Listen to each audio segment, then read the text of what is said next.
Performance management is one of your key responsibilities.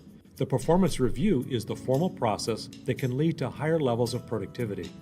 When done well, a performance review can increase engagement. But when it's not, well, let's watch an example and see what happens. Hi, Rob. Are you ready for your performance review? I'm nervous. Don't be. It's a formality. We're supposed to have a conversation to look at your track record. Let's start with the project you just finished. Well, I missed the deadline, so... Yeah, that caused a mess. It really brought down the way I rated your performance. That wasn't all my fault. Results are what matter around here, and you missed the mark. So I checked some other projects you worked on lately, and I noticed a lot of mistakes. What? I never heard about any mistakes. Why didn't you tell me? Well, I don't want you to feel bad. Last year you hit it out of the park, so I guess I overlooked some things. But now that I'm adding it up... What did you rate me? Well, after I checked, I had to say improvement needed. It's not a big deal. We'll just set some improvement goals for you. It's a big deal to me. I thought I was doing okay. Nobody complained. Relax.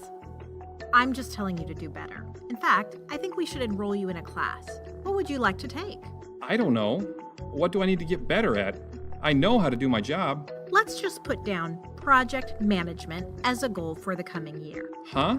You can agree or disagree with this review, but whatever you choose, please acknowledge it in Saba. Once you do that, it will come back to my queue and we'll be done. That didn't go well. What should have been a positive experience for the employee turned into one of surprise and confusion. The manager missed the opportunity to provide the kind of meaningful feedback that could improve performance and increase engagement. Instead, a seed of discouragement was planted that could lead the employee to question whether to stay on the team or not. Annual performance reviews provide a way for employees to know how they're doing. They want to hear that they're meeting expectations and gain recognition for a job well done. Providing specific examples to employees during this time helps them recognize their strengths and weaknesses. And if an employee is not meeting expectations, the annual review is a documented conversation that supports corrective action. Thoughtful reviews show your interest in the employee's success. In fact, the annual review is so important, we ask specific questions about it on the engagement survey. These questions tie directly into your performance management practices and are important indicators of employee retention. At BJC, performance management is both a mindset and a process that guides people to success. The annual review is simply a part of an ongoing dialogue in which you and your employee discuss goals and expectations and focus on the employee's performance and development. Great managers hold these conversations not just once, but throughout the year. As a result, employees share pride and ownership in a job well done. While this manager may have intended to provide positive feedback, she missed opportunities to motivate, give specific examples, or offer concrete suggestions. So what's the best way to hold an annual review? The first thing is to think of it as part of a process that really has no beginning or end. It's the culmination of the ongoing dialogue and regular check-ins that you've had all year. The key is to document those conversations and other observations throughout the year. This helps you avoid a host of traps and pitfalls, like only remembering the good or the bad things an employee does, or relying on your personal feelings to determine a rating. Documentation helps you stay objective and mindful of the whole picture when it's time for the annual review. Think of the process as a series of steps you take before, during, and after the actual review. Like any important conversation, this one starts with planning and preparation. You owe it to your employee to spend enough time to accurately reflect on performance and provide meaningful feedback. Set some realistic goals to meet the deadline. To prepare, review the employee's performance over the year. Use your documentation, but look in other places too. Your goal is to take into account both what the employee did and how he did it. That's why it's a good idea to get input from others. Next, write your review. Let's hear from the manager about her process. I follow a simple checklist when I'm writing reviews. I review the employee's achievements for the year and compare them to the job responsibilities or the goals we set. This helps me develop a performance objective, like, do I need to help him grow and advance, or encourage her to maintain good performance, or raise the bar if performance is below expectations. Looking back at the year helps me find examples I can use to support my written review. That's the information I need to determine whether the employee's work is above, at, or below expectations so I can provide a fair rating. Those are great practices. You should also know that the written review is a legal document, so make sure to write professionally, objectively, and concisely. Next, schedule the conversation.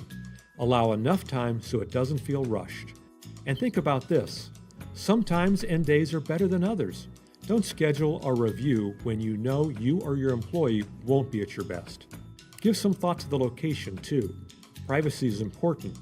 So is a space that invites dialogue. A lot of work goes into preparing, but it pays off during the next step, having the conversation. Let's watch a better example. Rob, are you ready for your annual performance review? I am a little nervous.